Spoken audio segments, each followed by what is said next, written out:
বন্ধুরা, আজ তোমাদের সামনে নিয়ে চলে এসেছি খুব সিম্পল একটা রেসিপি।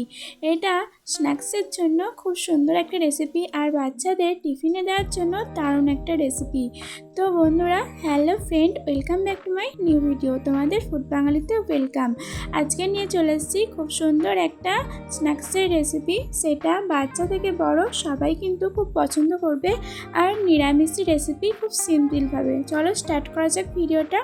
ফার্স্টে নিয়েছি 1 কাপ ময়দা, 1 কাপ আটা, পরিমাণ মতো নুন, আর দিয়েছি একটু কালো জিরে আর একটু রিফাইন অয়েল ময়নটা ঠিকঠাক করার জন্য।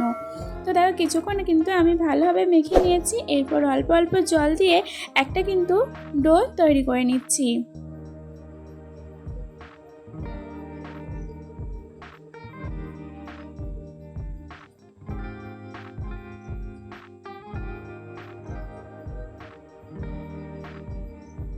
দেখো আমার ডোটা কিন্তু রেডি হয়ে এসছে।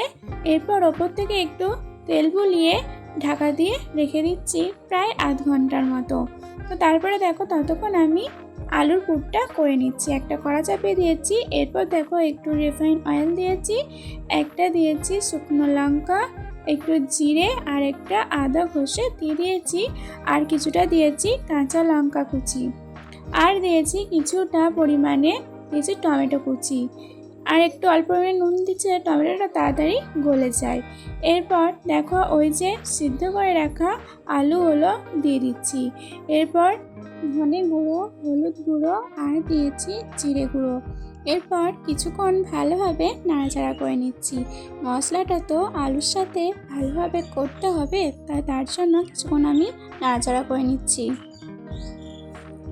এরপর দিচ্ছি কাশ্মীরি লঙ্কার গুঁড়ো 1 চা চামচ দিয়েছি। এরপরও খুব ভালো করে নাড়াচাড়া করে নিচ্ছি।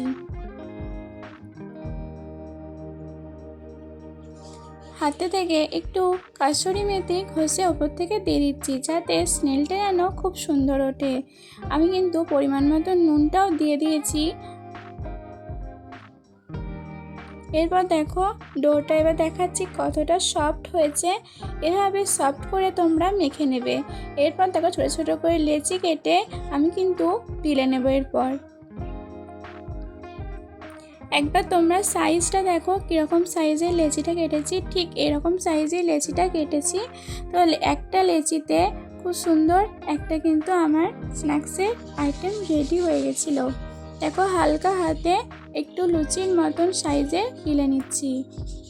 আর ওই যে আলুর পুরটা মিডিলে দিয়ে দু সাইড থেকে এভাবে চেপে দিয়ে একটা রোলের মতন তৈরি করে নিচ্ছি।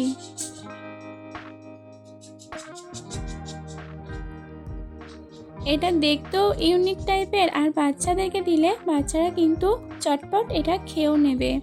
আরেকটা দেখো সেমভাবেই তৈরি করে দেখাচ্ছি। সময় চলো সাথে উঠে কমেন্টগুলো পড়ে নিই। সাফরিন কুকিং ব্লগার বলেছে খুব সুন্দর হয়েছে, ঝুমু লাইফস্টাইল ব্লগার বলেছে খুব সুন্দর হয়েছে, বেঙ্গল কুকিংও বলেছে খুব সুন্দর হয়েছে, সুলেখা কুকিং রেসিপিও বলেছে খুব সুন্দর হয়েছে। থ্যাংক ইউ দিদিভাই, তোমরা এত সুন্দর সুন্দর কমেন্ট করেছো, তার জন্য অনেক অনেক থ্যাঙ্কস। সত্যি তোমাদের কমেন্ট করতে আমার ভীষণ ভালো লাগে। এভাবে করে করে আমার কিন্তু সব কটা করা রেডি হয়ে গেছে। এরপর দেখো একটা ফ্রাইং প্যানে তেল বসিয়ে দিয়েছে। সেখানে কিন্তু তেলটা লো ফ্লেমেই রাখবে, কখনো কিন্তু হাই হিটে তেলটাতে দেবে না। এভাবে দেখো বুঝতেই পারছো যে আমার কতটা তেলটা নর্মাল আছে। এভাবেই দেবে, তাহলে কিন্তু মুচমুচে বেশি হবে। আর গ্যাসটা কিন্তু লো ফ্লেমেই রাখবে, হাই ফ্লেমে রেখে কিন্তু কড়া করে ভাজবে না। এবার দেখো আমি একে একে এগুলো উল্টে পাল্টে দিচ্ছি।